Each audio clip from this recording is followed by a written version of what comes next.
Guruji. Guruji, you remember a few years ago I asked you a question as to whether flying saucers existed, and you said that they did. Can you explain to what extent the destiny of Earth is being controlled from outer space, or is it only from inner space? Mm-hmm. The destiny of the Earth has a lot to do with what's happening in the Earth, on Earth rather. Now, the measure of the Earth standard depends on people's thoughts and actions. Today the world is going down the drain, so to speak. We find throughout the world a lot of permissiveness, deeds that were not really done in ages past.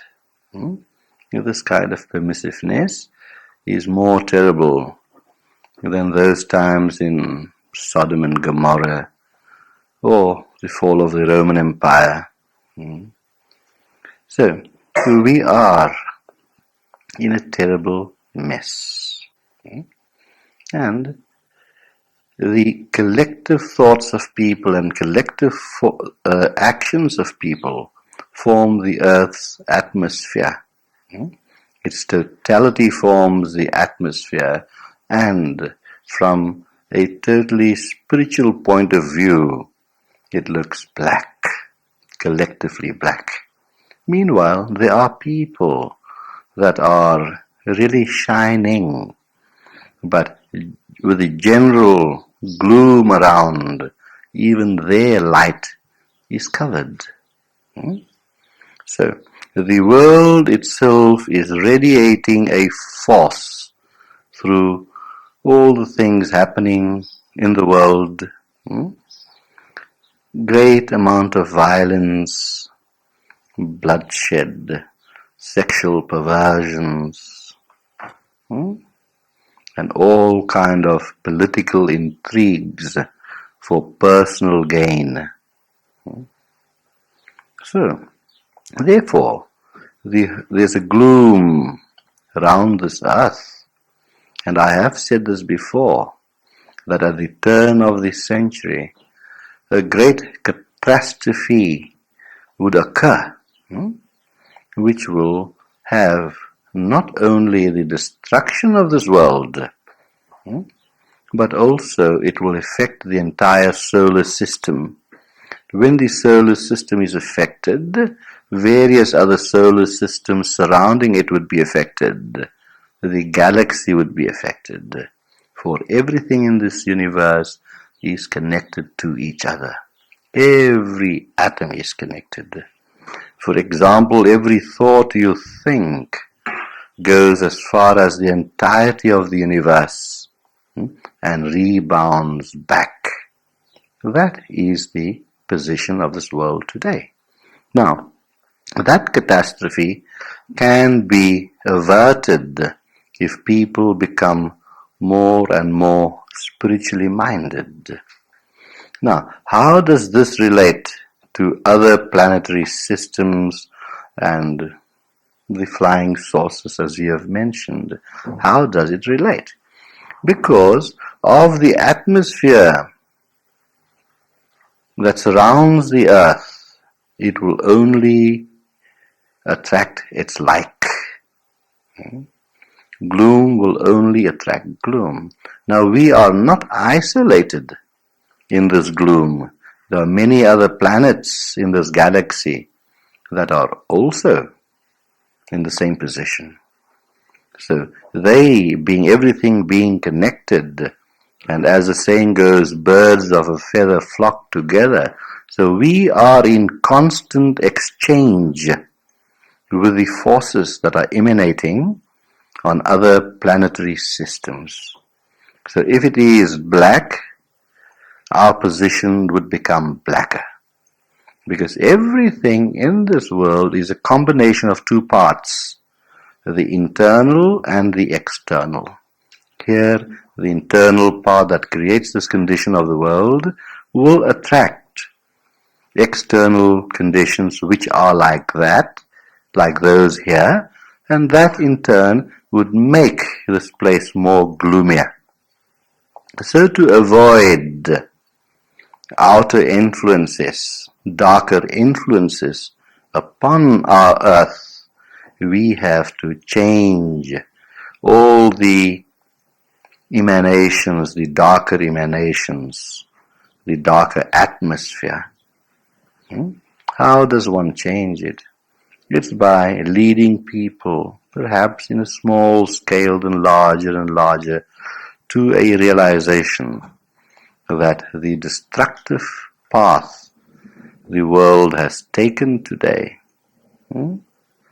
will have great repercussions. We have seen what happens in other parts of the world like Iran and Ireland and all over. And it is not heartening. The person that understands the true meaning, or that could perceive the gloom that surrounds us, feels so hurt. He suffers for it, because it will be a destruction of millions upon millions upon millions of people. Look at the inventions that are being brought about. The neutron bomb that will preserve properties as if they are so important, but destroy human life. There are many other kinds of inventions existing in this world today that are hidden. Many governments have such destructive inventions and powers that they have to suppress that from public knowledge, or else great chaos would be created. People will go in a panic. Things in this world today are very dangerous. It just requires one spark to ignite a whole conflagration. That is how we stand. And there are the other powers in a similar state that are being attracted to us because of our condition. Like attracts like. And that makes, as I said, the position more gloomier. Now, when it comes to the spaceships, we call it flying saucers, do know one thing for sure, that it is not imagination. The scientists give you so many reasons proving its falsity, but they are there. And the world is being invaded in outer space by flying saucers, for example, from the darker planets. And then we have some planets of a much higher evolutionary standard, more of light, that are also coming around. So this is not science fiction. So even in outer space, there are two forces at work. The darker ones and the lighter ones. The darker ones would have the tendency to bring us down, to bring us to their level of darkness and increase our darkness. And there are other planets of much higher beings than us. There are other beings that live in this universe. Higher beings than us that are trying their hardest to prevent this. But our world, and especially our governments, are not giving it a chance. So all the flying saucers that come around are not all unfriendly. There are some friendly planets that want to communicate for our betterment, but they are not given a chance. In South Africa, it happened on a farm. And this was in headlines, and photographs were taken and they were all published. So when this little saucer, flying saucer, landed, the people on the farm, the farmer, he got out his shotgun and started shooting at it. And yet there was a voice that was heard, perhaps not understood by the farmer, that we want peace, we want to teach. teach you. But they were shot at and they flew away because of the hostility. So, there is at this moment a terrific conflict not only in the world but also in our atmosphere. Many times you find a scientist inventing something phenomenal. Where do these ideas come from? Do you know they come from outer space? They come from more highly evolved beings. And when the scientist's mind reaches a certain pitch in his own personalized form of meditation, perhaps, he draws those ideas to him. Because all these computers and technological things that we observe here, they are higher things on other planets. There are planets that you can visit now. If you reach a certain depth of meditation, you can visit them now. And you'll find that verbal communication is not even necessary. It is, you think a thought, and the thought is picked up and is answered by the thought without any verbalization.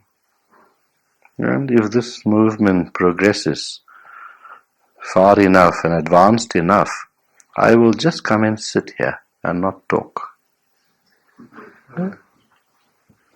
You see, these are all the possibilities. So therefore, spiritual practices are very necessary to uplift human beings, not bring the mind to a finer state where all these inventions could be brought about, but to bring the spirit into an open state, because the spirit does not require development. The spirit is fully developed in every man. It just needs the channel to give it an outlet for it to shine through, and that is the purpose of all meditation, all spiritual practices. For when the force of that divine spirit shines through, nothing else can come about but love, because love is the nature of the spirit. It is what the spirit reflects and projects from itself. So, there is a possibility to avert this great catastrophe that lies ahead. And it can be averted. So, if a great amount of people reach an understanding, then surely this can be averted, because love will flow. What is the position today? Brother cuts brother's neck. All the time. You'll find that in business. You'll find that in the professions, in the arts, in everywhere. And rarely do we find, perhaps 1 in 1,000, that thinks of just giving of the inner selves, not only for their own betterment, but to express that. The spiritual man is an artist. He requires expression. Why do I talk here? Not only to impart some wisdom or knowledge so that people's minds could be uplifted, but I'm forced to do it because the spirit within me needs that expression. It has to express itself. An actress, if she does not do acting, she'll be a dead duck.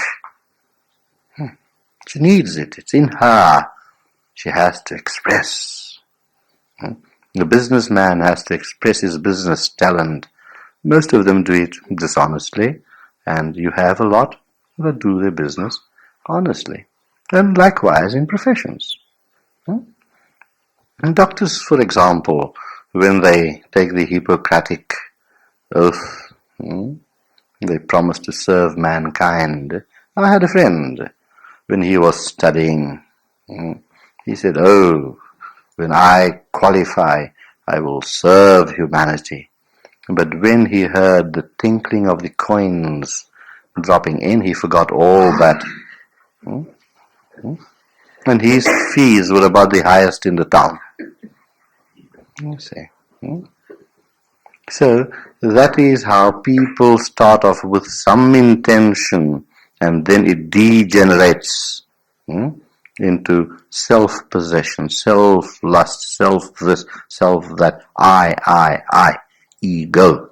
And then with the I, they formulate idea. It's not so dear. The prices become dear. Yeah. You see. So here greater and greater selfishness crops in. And when greater and greater selfishness crops in, they do things only for the self, little self, ego self. To inflate their egos. Many people inflate their egos by inflating their pockets. I'm a rich man. Many people try and inflate their ego by accumulating knowledge, have half a dozen PhDs behind their names, or in any way. That is the real inflation that we have to be careful of. Not the prices going up. But some aftermath. That's a result of that ego inflation. Where you have monetary inflation. Where you paid in South African money 16 cents for a loaf of bread, now you pay 38 cents. To preserve a certain economy. And they do it in the guise of protecting the country, protecting the economics of the country. They are not really protecting anything. No protection is given. And I refer to most of the governments in the world. They are doing that. Now, with these circumstances that are going on, how can this world emanate from itself a good vibration, a good atmosphere to attract that which is good? If you're good, you become more gooder. Gooder.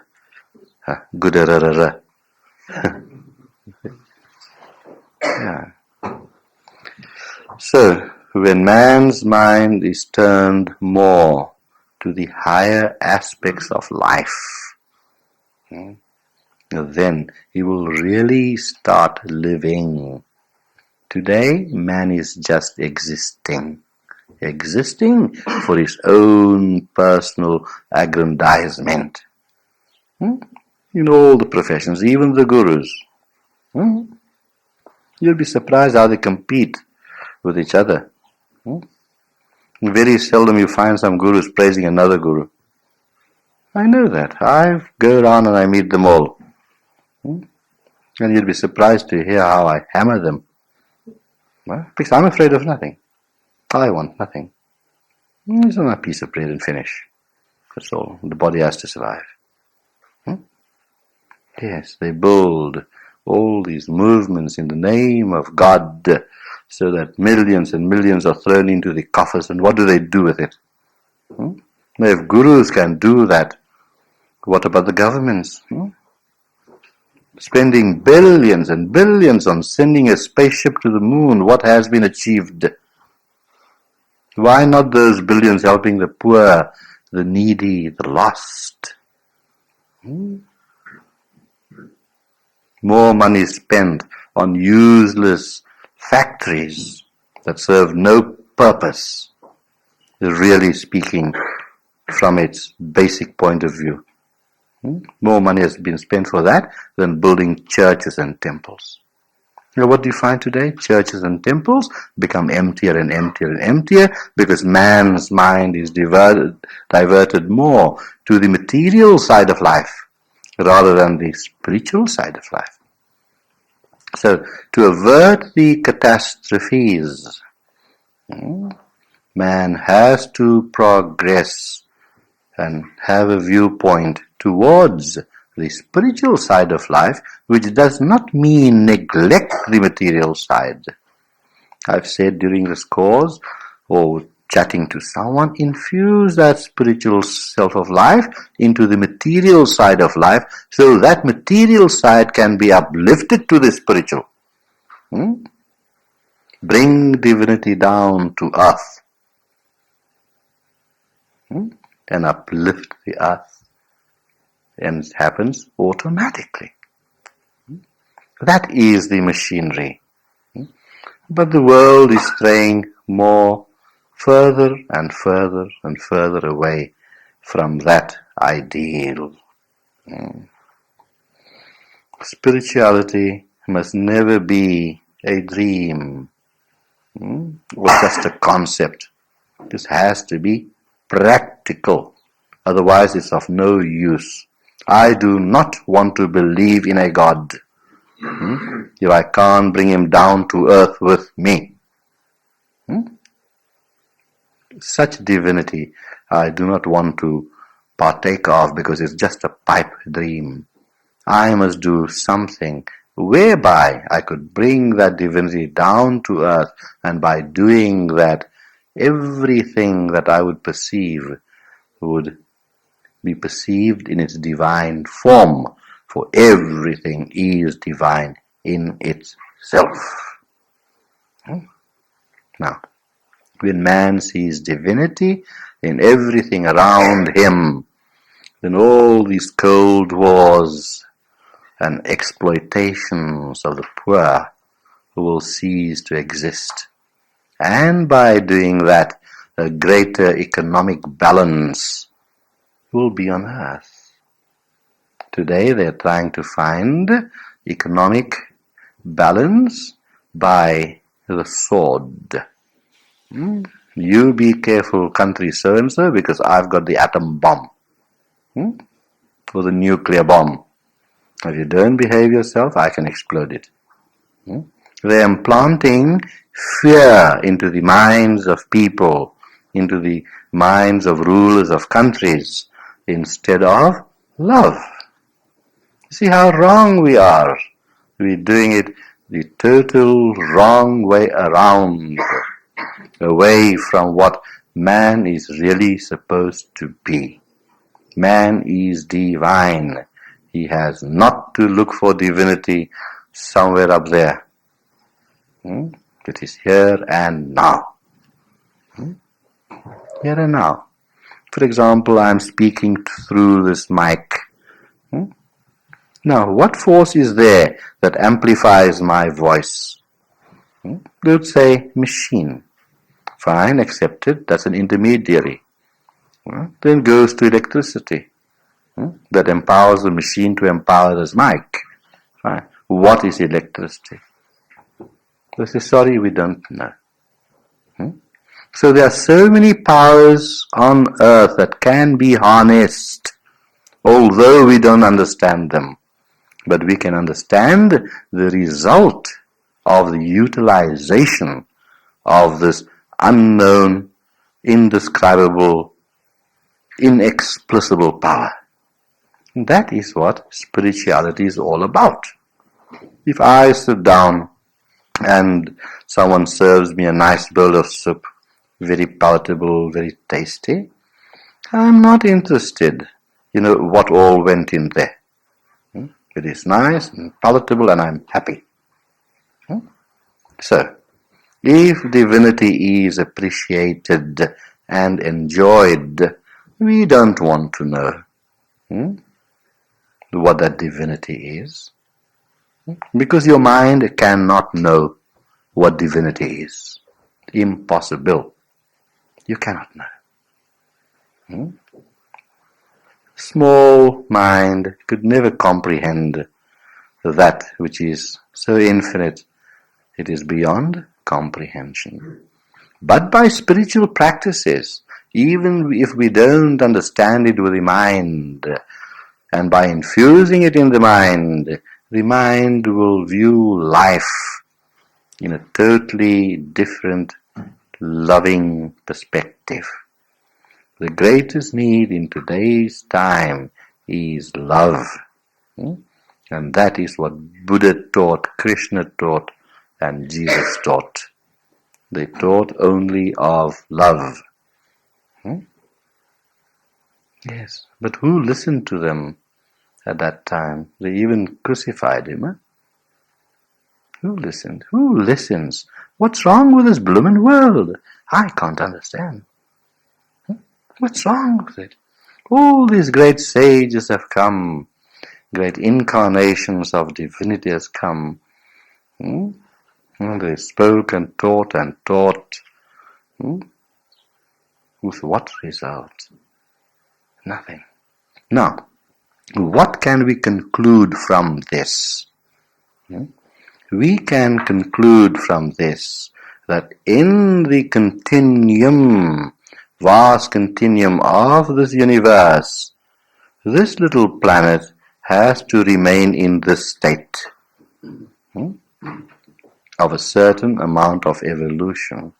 When you have ended the totality of what this planet can offer, evolutionary wise, then you move on to a higher planet where the status of evolution is of a different measure. You see. But now, we view this tiny world just through that narrow perspective. Now, can something be done here? It is my personal opinion. It can be. It is a great possibility. But will it happen? That is the $64,000 question. And that question has been asked by all the great spiritual leaders.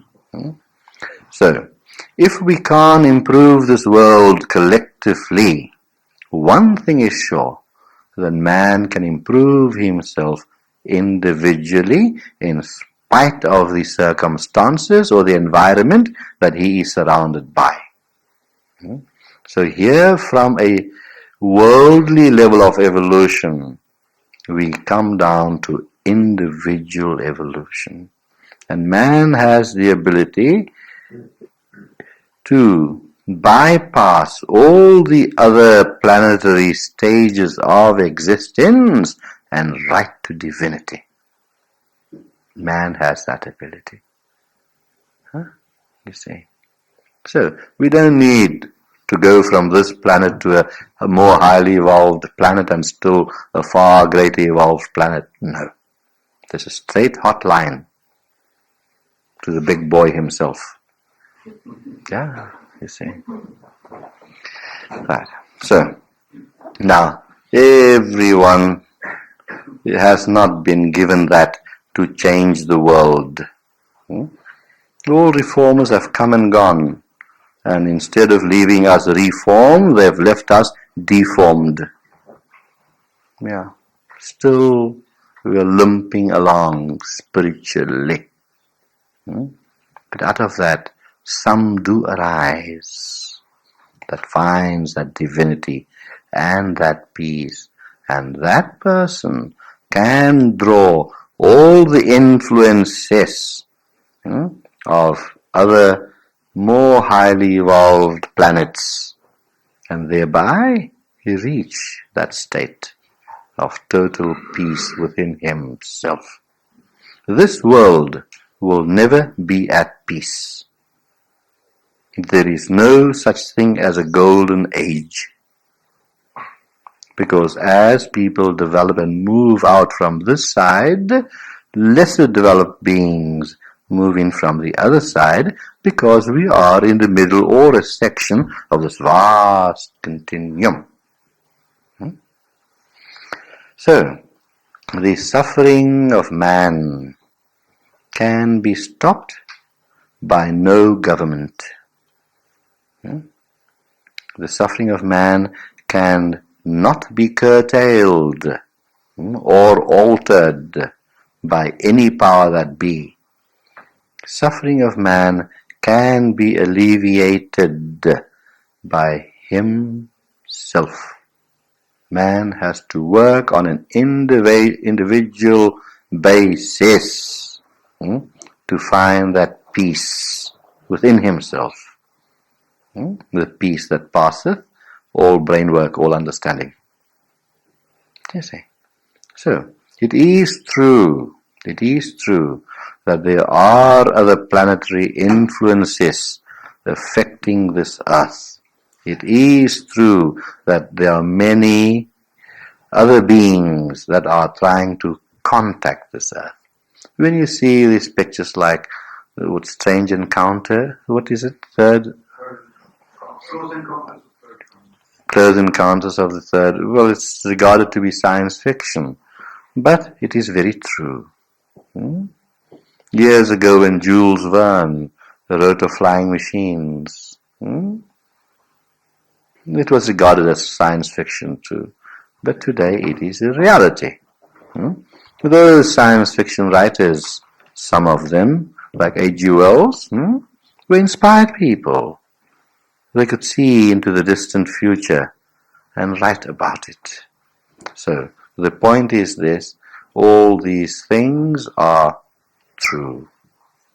And every man can communicate with subtler forces, higher forces, subtler forces, if he brings himself to a more subtler state from the grossness that surround us. We transcend, go beyond the grossness, and there lies the beautiful area of subtlety, which is so pure, and that is the Spirit. That is the Spirit. Right? Next.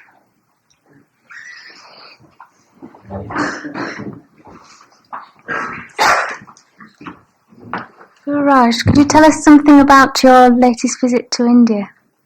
Yes, why not?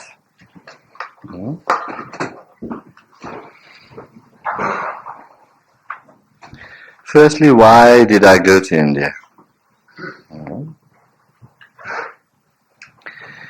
I was corresponding with a very religious man in India that lives in a small town, could call it a hamlet, village, near Jaipur. He had some remarkable abilities. He was not a self-realized man, as my guru was, Swami Pavitranand, which I spoke to you people about. There are some tapes on that. But he had certain powers which he had acquired. And I wanted to see what it was all about. Is it worth acquiring those powers or not? A very wise man. With the happenings of last year, I was very disheartened. And I needed some more strength. I needed it badly. I was so disheartened by the treachery of close ones, loved ones, that could not understand me, that could not understand what I stand for, how I try to teach the total ordinariness of life, and they, for their own personal glories, try to put me on a pedestal. And I said from the very beginning that I'm no pedestal guru. I'm an ordinary person like each and every one of you.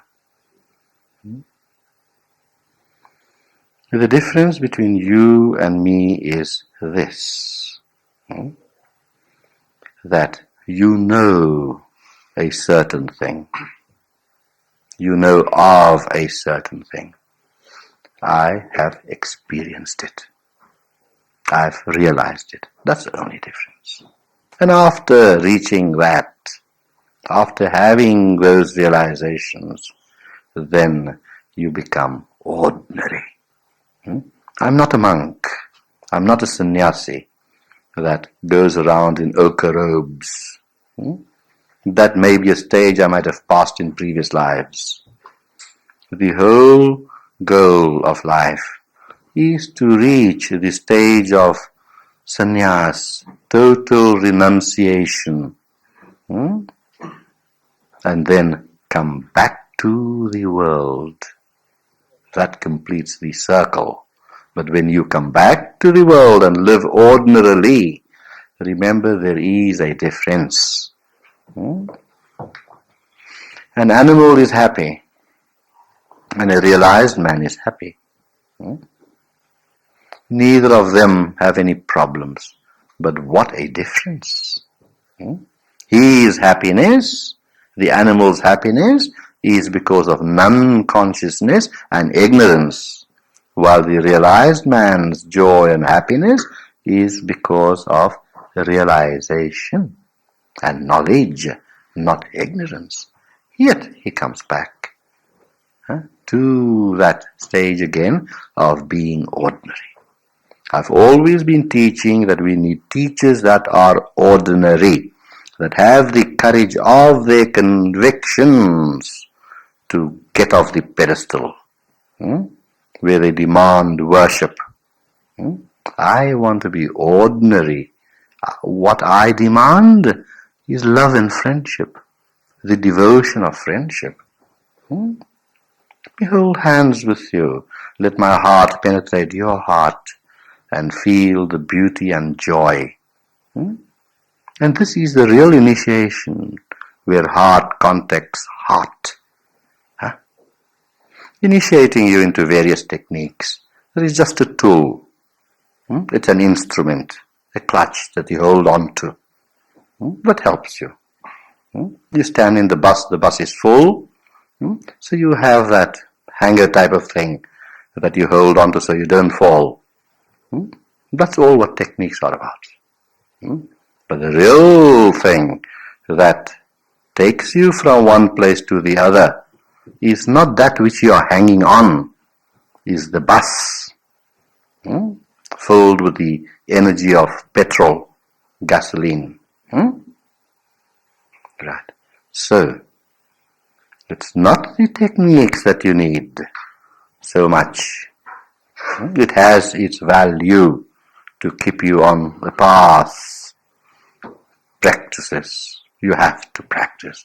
But the real value is the connection of heart to heart, where the developed heart, the open heart, can pour out into your heart and thus open your heart. That is the power of Guru Shakti. That is the power of grace. That is the power of grace. And the Guru doesn't do it on his own. He has worked hard, gone through experiences, through thick and thin, rain and sun, and his heart has opened. So, having an open heart, that power of universal grace flows through that heart to someone's heart. Yes. And therefore, because of those experiences in life, you speak from the heart. So, when I speak to you, and you all can verify this, it's not only to your minds, but to the hearts. It opens up the heart, squeezes the heart, pumps it into life. The real life. That is the whole idea of spirituality. Not these commercial organizations under God's name that sell techniques in a supermarket, mantra market. No. Mantra market. In America, pay $195, and this was told to me by a friend of mine who went to one movement center in America. You go in at one end, pay $195, you get ushered into a little cubicle, and you get your mumbo jumbo from the books. Here, that's your mantra. Out you go the other door. What spirituality is there, I ask you? If you don't have spirituality, how can you impart it? And no guru has the right to teach if he has not assimilated and known and experienced what divinity is all about. Many a person I've kept waiting for months before giving the full technique. There's a purpose behind it. There was so much resistance in that person, I could feel it. When I go into meditation, you are not far away. You're not living in England and me in South Africa. No. I'm living with you in your body. We are one. If I feel you're not ready, you will not be initiated. Your full technique is good enough, complete on its own. Complete on its own to bring about that rapport, that communication, that psychic oneness, that link. And when the channel is properly open, then I shoot the water to reach the garden of your heart. You see, we're not interested in massive movements with millions of devotees. We want sincere people, sincere, God-loving people that want to find the value of life.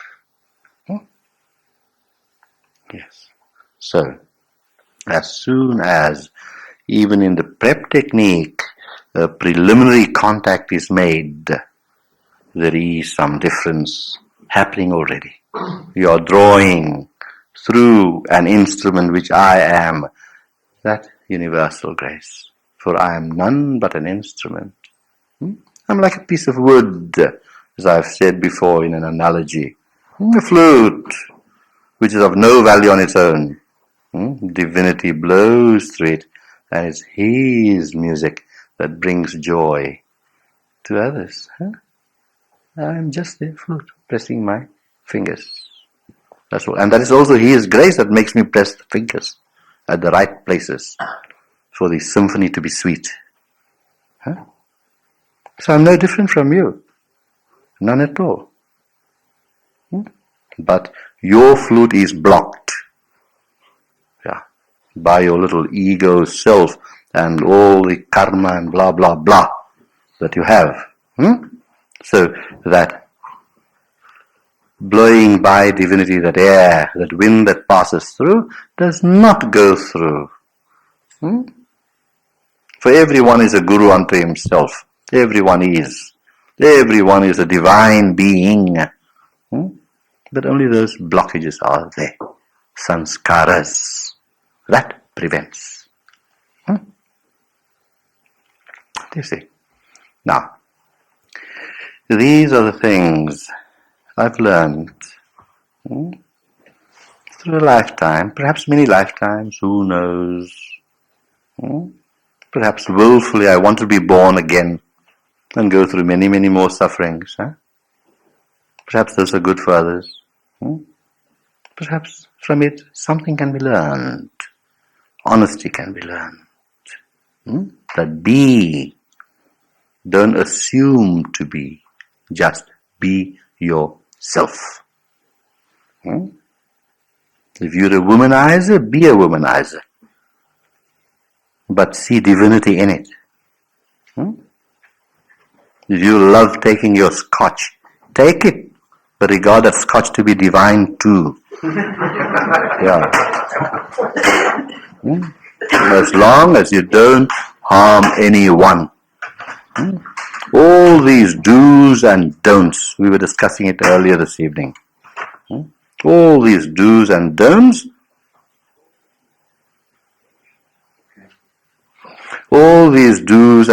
is nothing but a policeman. And that is what? On which all religions are founded. Do's and don'ts. But the day when you transcend the dogmatism and narrow channels of religion, then you find divinity. Because divinity is not a religion. God never made religion. Divinity never made religion. man-made religion. And there were times that man even had to invent God according to their own perceptions and conceptions. Divinity is unmade. It is there all the time. And so, for the divinity to express itself, Christs and Buddhas and Krishnas had to be around. Because to approach a human being, you need a human agency. For who could touch you, touch the strings of your heart and open it, but another human like you? Therefore I tell all these gurus on this trip to India now, say, be bloody human. Don't be gods. We don't need gods on earth. Be humans. If you're a womanizer, be a womanizer. But see divinity in it. If you love taking your scotch, take it. But regard that scotch to be divine too. Yeah. As long as you don't harm anyone. All these do's and don'ts, we were discussing it earlier this evening. All these do's and don'ts,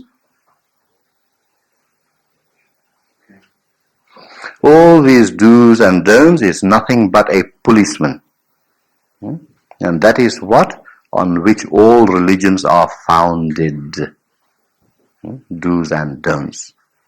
But the day when you transcend the dogmatism and narrow channels of religion, then you find divinity. Because divinity is not a religion. God never made religion. Divinity never made religion. Man made religion. And there were times that man even had to invent God according to their own perceptions and conceptions. Divinity is unmade. It is there all the time. And so, for the divinity to express itself, Christs and Buddhas and Krishnas had to be around. Because to approach a human being, you need a human agency. For who could touch you, touch the strings of your heart and open it, but another human like you? Therefore I tell all these gurus on this trip to India now, say, be bloody human. Don't be gods. We don't need gods on earth. Be humans. So we don't teach religion, we teach humanity. And humanity, real humanity, is divinity. For you have become boundless by getting out of these boundaries. And when you become boundless, you become one with divinity, for it is the nature of divinity to be boundless. It is not confined. What do these religions do? They only fight all the time. They fight all the time. My God is better than your God. Yes. My organization is more powerful than your organization. In some religious movements in the world, recognized religions, there's so much money that could feed the whole world for some years to come. But what is that? Nothing. Nothing. Beautiful cathedrals are created. Golden thrones are created. They have their purpose. Not to deny their purpose. But when things are taken to the extreme, then it turns sour.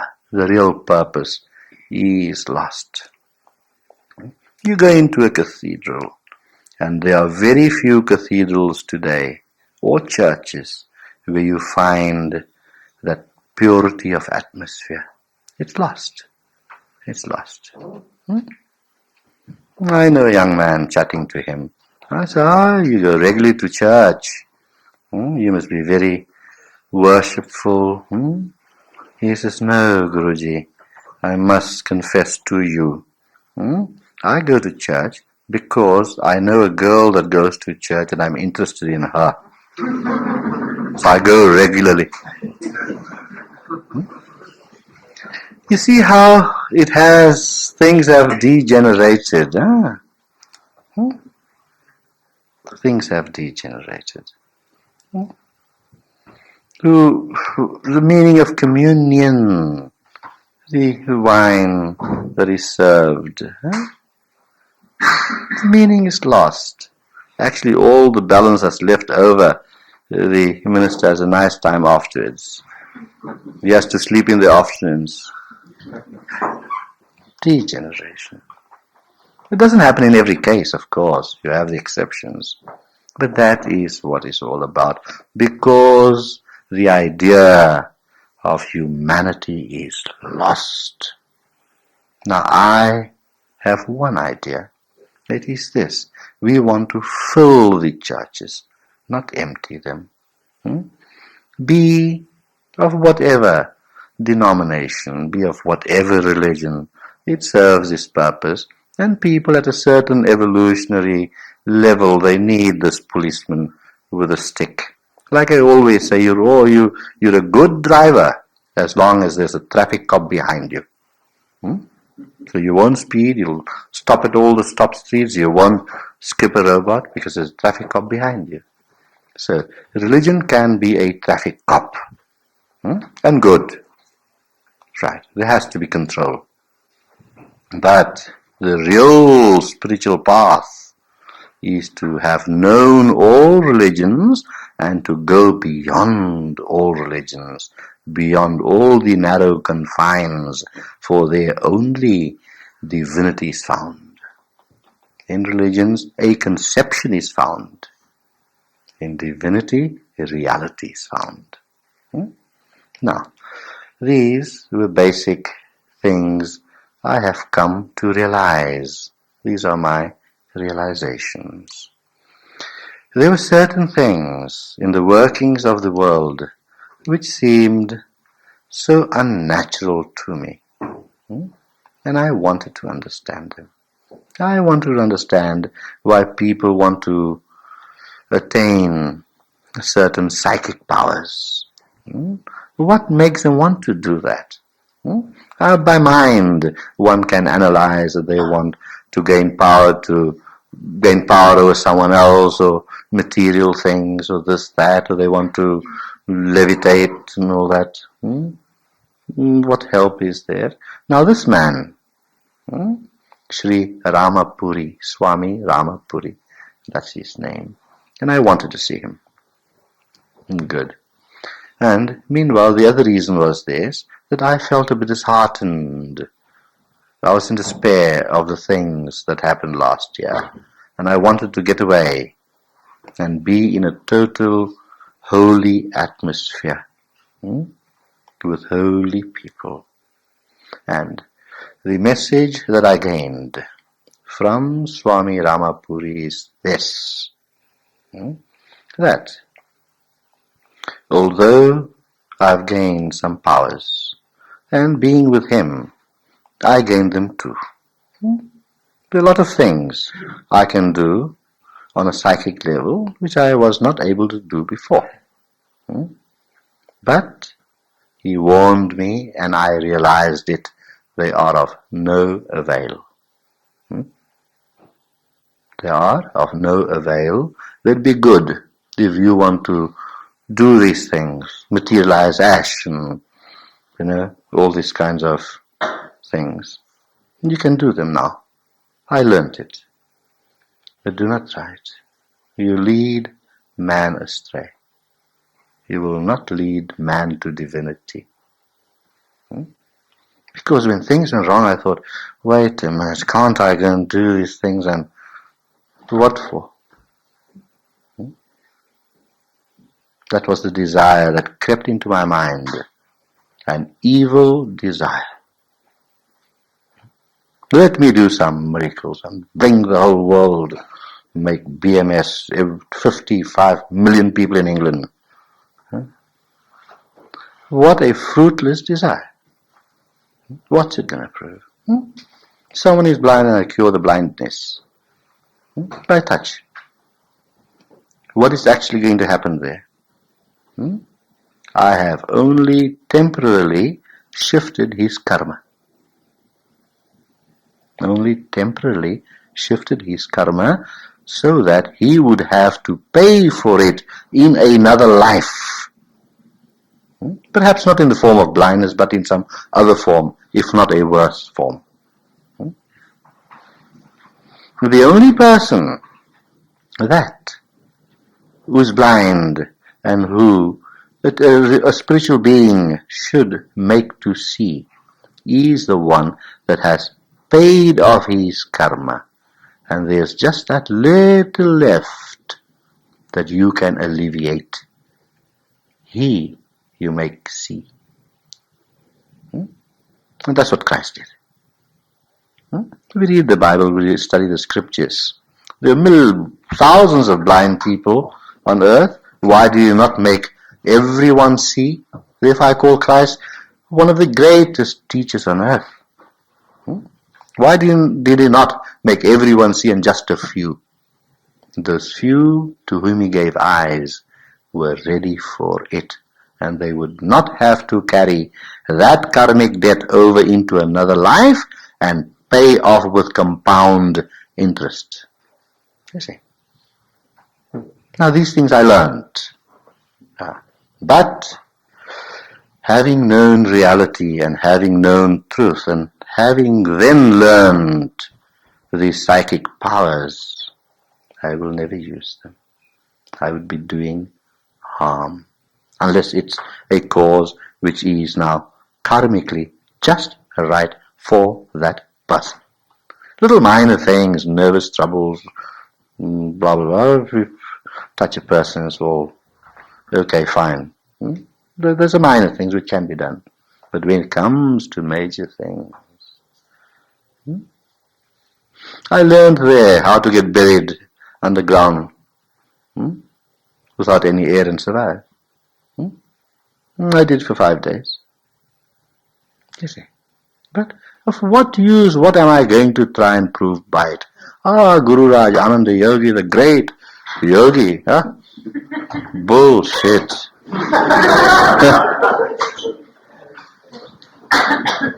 You see? So, that is not what we are after.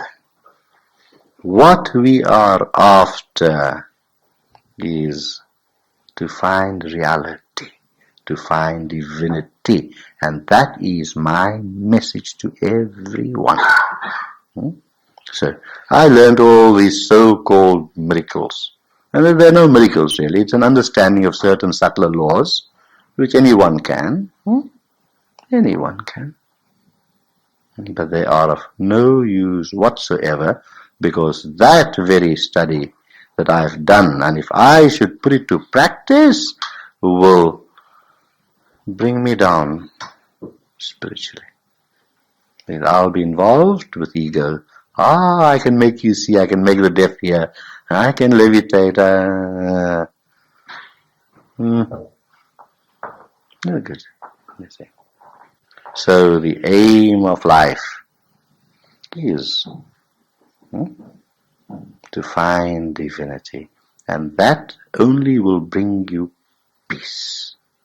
Now this Swami Ramapuri, he can do a lot of things, but he showed me something, how on an empty floor, it was the floor, no tables in this place, he just spread a cloth.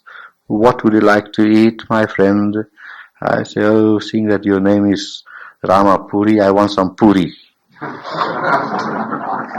Little Indian bread, I made fun of him, I'm seeing that your name is Rama, give me Ramful, fruit, things like that, and other things, I suggested. And he lifted off that sheet. There it was. I said, you must teach me how to do that. He said, sure. You've got the ability. But if I have to do it, why must I deprive such wonderful devotees like Vishnu and Sharda, from the lovely cooking, or Mary and Mary over there and Ted. I had to have some clothes ironed every morning. You don't see me all crumpled up. So here our dear Mary, looks after all that. Why must I deprive her of her pleasure? That lovely service and love and devotion. You see. So, I wanted to really discover myself by knowing how to do. That all this is futile, of no value whatsoever.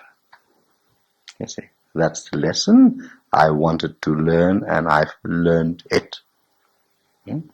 So from now on and in future, you won't find me with all this hunky-punky nonsense. Divinity, divinity, divinity. That's what we want. And that's the only thing that gives you peace.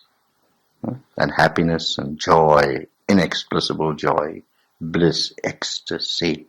Now, this Ramapuri is such a nervous little character. I say, what happened to you? Why are you so nervous and jumpy and all that? He says, well, I've been practicing these things so hard. It must take its toll. It must take its toll.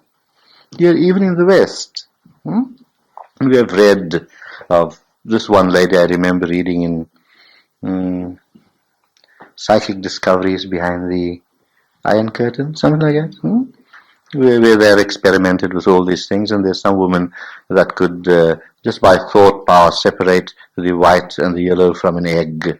That could, it's called teleportation, I think. Or no, telekinesis, that's right. Where just by thought power she could move an object from here to there without touching it. What purpose does it serve? And she is just a nervous wreck. After she gives a demonstration, she has to be treated by doctors for at least 3 weeks for her to come right again. That is not spirituality. That is just, and the mind has so many powers that any ordinary person with sufficient amount of dedication and practice can acquire these powers. But cannot acquire divinity. You are still dwelling in the realms of the mind, while our aim is to go beyond the mind to the realm of divinity. Because just delving in the realms of the mind, you have a great chance of going off the mind instead of beyond the mind. And you know where you'll end up when you're off the mind. Yeah, lunatic asylums. You see. Now these things I wanted to learn.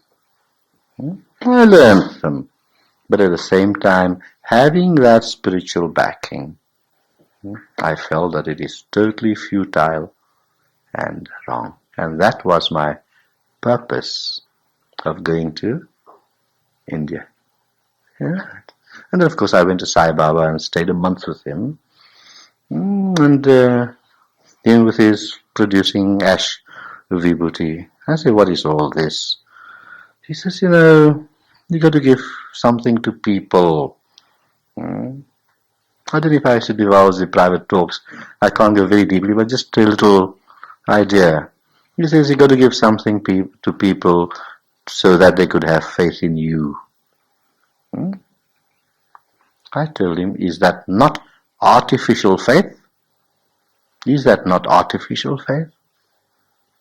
Because they are not having faith in you, but they're having faith in that little magic power. Are they really accepting you as you are? Or are they accepting you because of that little power? You're using a tool, an instrument. It's like in commerce, you have an advertising gimmick so that people come to your shop. That's all what it is. I say, is it worth it? He said, well, people do develop faith and it serves some purpose. I say fine, but the greater purpose would be served if you can teach your people, your friends, followers, cheerers, whatever you want to call them, to accept you as you are. Be yourself, be genuine, be sincere, be down to earth. You'll find in the spiritual way of life, when you start off teaching, you'll find various people that want to build you up, put you on a pedestal. Why? For their own personal gain. And they even try to use the spiritual person for their own selfishness. These things have happened. I've experienced it. And then when they cannot succeed in that, they become treacherous.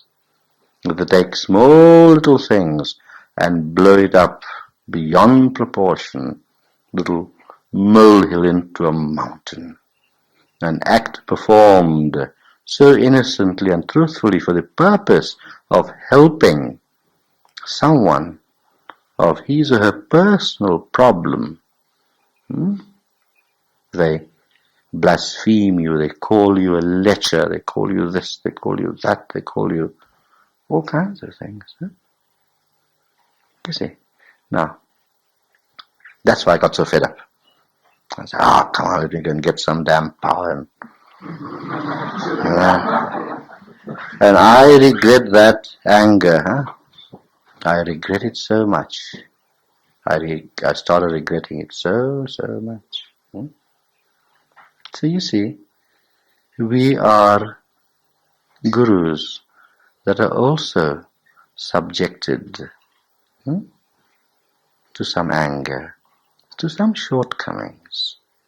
There is no one perfect on this earth. I would never ever claim perfection. Because if you are perfect, you would have to shed this body right here and now. It will not last. Even as Ramakrishna would tell you, that if you go into Nirvikalpa Samadhi longer than 21 days, your entire body will just disintegrate. So you need that little imperfection. But of course all the gurus, they profess to be so perfect masters. There's no such thing. There's no perfect master that ever walked this earth. They were men that were entirely one with God. There were such Christs and Buddhas and Krishnas that were one with God. But as far as their physical and mental selves were concerned, they had to have that 2% less than total perfection. Otherwise they could not exist in a body. Otherwise they cannot be embodied. They just merge away. Now, why do great masters have this 2% imperfection? Is it because? It is because they want to work. They want to help their fellow beings along to see the light. So, that is the greatest suffering of Christ. He suffered for mankind. That means he allowed himself to have that 2% imperfection. You see? See what it means? The deep meanings that even the churches today don't understand. And that was Christ's suffering. When I know that I could just merge away into that total bliss, into divinity, and I keep myself down with and having those little imperfections which I can get rid of just like that. When I deprive myself of that and go through that suffering because I want to help humanity, my brother man, not brother man, myself. You are none other, none separate than me. You and I are one. There's no separation. There is only one divinity. There's only one spirit on which all these little bubbles dance. You and I.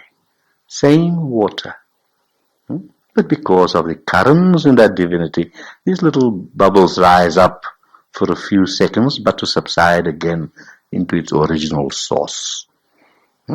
So you, I, all of us are these little bubbles. Momentary. And we attach so much importance to the bubble. We forget the pond, we forget the ocean. We're only in the bubble. And that is what's happening in the world today. Just the bubble. That is why all the misery. That is why we're heading for destruction. To make people realize that I am only a bubble, bobbing up and down in the reality of divinity. The vast, beautiful, calm pond. That I am. That I am. I am that I am. And that is what I am. Now this, everyone is. If only they stick to isness. I am. Finish. Not what I think I am. That's illusion. If every person can be totally honest to himself in spite of all his faults and frailties, if every person can be totally sincere to himself, then he will know himself. And what does all scriptural injunctions but say? Man, know thyself. And knowing thyself, thou hast known divinity. You see how simple? If any of you write a book one day on my teachings, and many of you are capable, title it, It's So Simple. Yes, because it is. We compound it and add on the frills. It's so simple. Now, 9:30. We intended to have a short satsang, but it just went on. I hope you're not bored.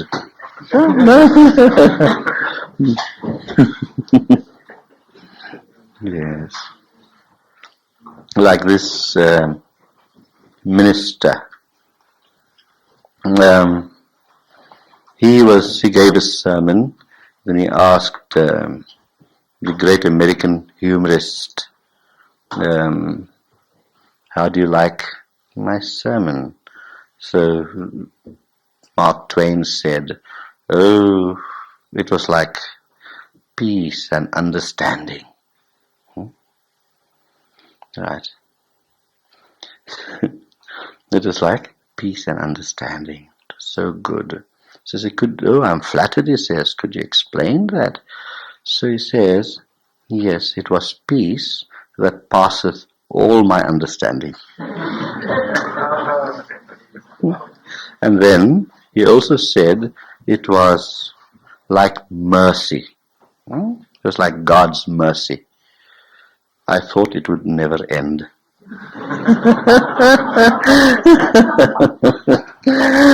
Good then. We have a ceremony tonight. It is called the Guru Shakti initiation. For I come with gifts